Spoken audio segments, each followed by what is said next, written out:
Kesi ya jinai namba 48250 ya mwaka 2025 ya kukiuka mahakama inawakabili viongozi wa Chadema wakiongozwa na makamu mwenyekiti wake Tanzania Bara John Wegesa Heche inaendelea tena hii leo Jumanne Oktoba 28 mwaka 2025 Mahakama Kuu ya Tanzania Masjala ndogo ya Dar es Salaam. Kesi hiyo iliyofunguliwa kwa hati ya dharura na aliyewahi kuwa makamu mwenyekiti wa Chadema Zanzibar Said Issa Mohamed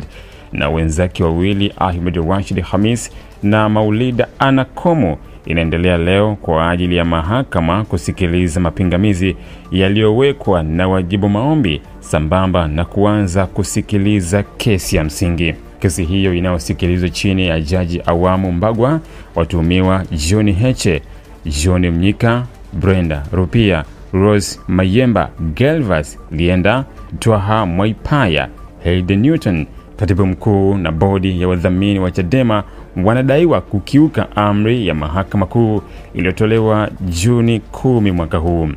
Awali washtakiwa katika kesi hiyo walipigwa marufuku kujihusisha na shughuli zozote za kisiasa na kiutendaji kwa mwavuli wa Chadema hadi hapo kesi hiyo itakapotolewa uamuzi, lakini walifanya kinyume chake.